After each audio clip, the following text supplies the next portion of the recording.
the Trevor Jackson Podcast.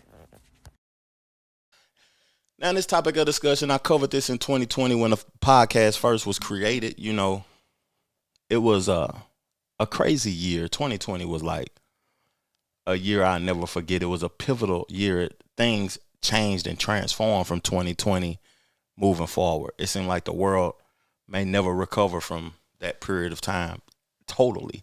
It's back to normal and everything. Things seem normal, but it's just it was a weird time, COVID. And I think that we're going to have some sort of pandemic again. But this person, I really don't know much about him, but he's the owner of the Daily Wire. He fired Candace Owens off of his platform. Ben Shapiro. He's a Jewish man. And when this came across like my radar, I was thinking about like COVID era, George Floyd, people protesting globally, and the level of division that was going on in the country at the moment. And even white people was tired of seeing it. Y'all see on the intro I played, it was majority white people at those Black Lives Matter rallies, standing up for Black life. But what's crazy to me is how the media, how the people in power plays off of, you know what I'm saying, what people are disgruntled about. They play off of people's feelings and emotions, and they create this world basically off of your feelings and emotions. They profit off of it and everything, and they use it to get views and likes and streams and all of that type of stuff. He could be trolling with what he's saying in this clip, but I just want to see it. And I'm kind of upset that I don't see more brothers talking about this, because this is a statement that needs to be highlighted. Let's get into what Ben Shapiro had to say. If we are issuing pardons, however, there is one person that President Trump should pardon from federal charges forthwith. It would be incredibly controversial, but I think that it's absolutely necessary. That person is Derek Chauvin. President Trump should, in fact, pardon Derek Chauvin. He should pardon him his federal charges.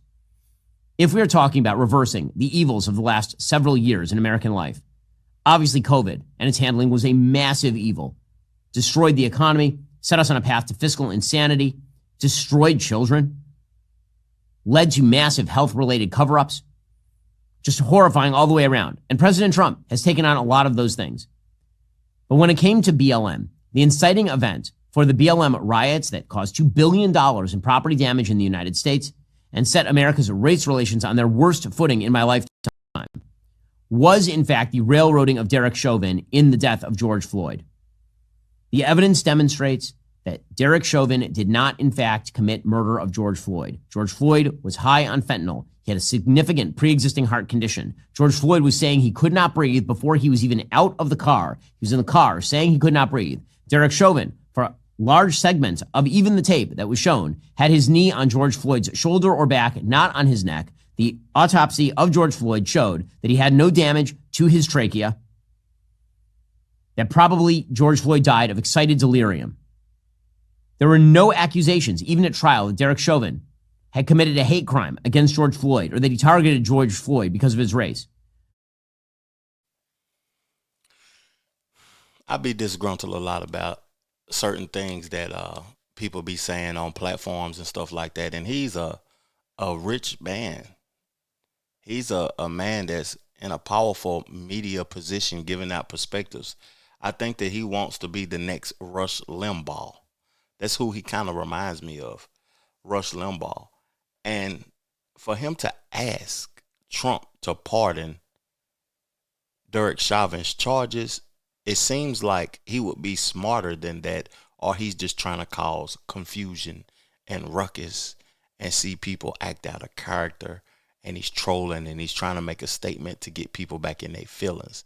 Because everybody who's smart enough knows that a president can't pardon state charges because Derek Chauvin doesn't have federal charges. So if you's a man of stature and success like how you say you is, and you's an intelligent man, why are you coming up on these platforms trying to cause this ruckus, speaking about something that you know can't happen? Now, during that clip, he also talked about Black Lives Matter. I love the statement because Black lives do matter. But that statement, to me,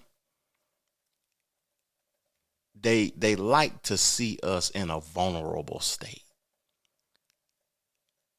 Showing that amount of people are vulnerable is profitable to the other people. Black Lives Matter, it was a situation where they wasn't even speaking for the men. It wasn't nothing specific for men. Those ladies was LGBTQ. It was more of a LGBTQ thing. They took the money and they didn't give back to the black people. So Black Lives Matter was trash at the end of the day. Then he said he didn't commit the crime. So he had the man, George Floyd was on drugs. Simple and plain, he was a junkie. But it's not illegal to be a junkie. It's not illegal to be a junkie. It's up to y'all to be, if you want to be the aggressor, you want to police everybody all the time, then you need to know how to handle the junkie. You need to know how to handle these people that's committing these crimes. So when he said that he didn't commit the crime and he had his knee on his neck for 9 minutes, no matter what he was on, that was, I spoke to police officers about this also. That was unnecessary aggression. He could have handcuffed that man and just thrown him in the car and let him act a fool. He can't do nothing because he handcuffed. He didn't have to, make him resist and try to calm him down. The man was already passed away, done peed on himself and everything, and you still using aggressive tactics. And this man want to say, because, he's saying these things because he wants to cause confusion.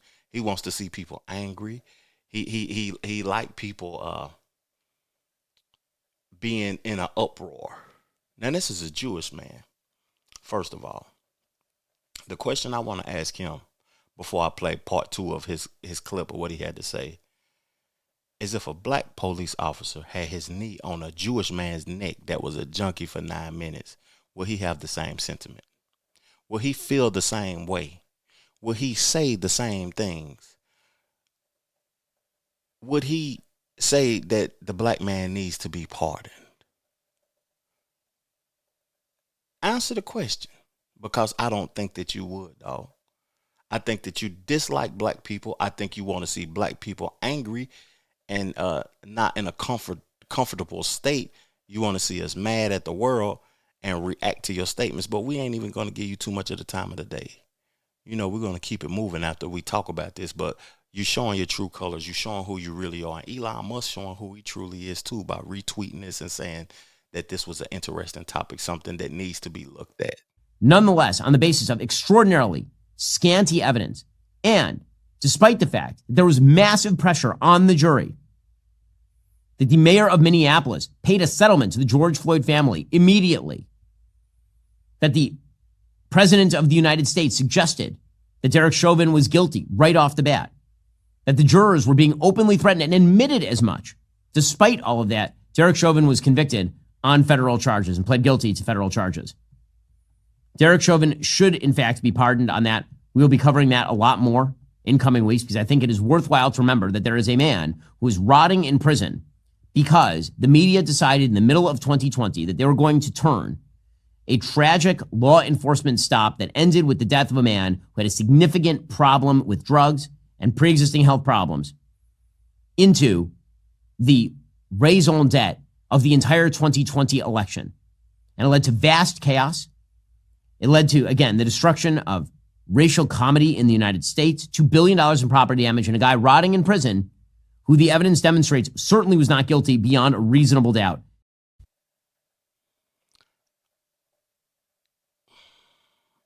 I wanted to start the podcast off talking about Stephen A. Smith and LeBron James, but I see the lack of interest in this topic. A lot of black men and a lot of independent platforms don't want to touch bases on this conversation. I just want y'all to be aware of y'all surroundings. Protect yourself, be safe, act accordingly, move with intention, and just know who you're dealing with. These people are supremacists. Not even if they're not white supremacists. It's a Jewish supremacy. People feel as if they're better than the black race, and they don't like to see black people. And not trying to make it a race thing, but that's what is. Race is just relevant in the United States of America. Race and class, those are the two things that people want to be separated by. I don't want to affiliate myself with those people, and I don't want to be around these people that don't got nothing, that ain't in the same tax bracket as me. It's just interesting because I was going to play the clip of the body cam footage of George Floyd on my channel, but I didn't want to get no copyright strikes from that. I didn't want it to be where I couldn't even show the video. I know I ain't going to be able to monetize it by playing the music. I really ain't tripping about that. But at the end of the day, I'm going to close it out with this. Ben Shapiro, you're a sucker. The Trevor Jackson Podcast.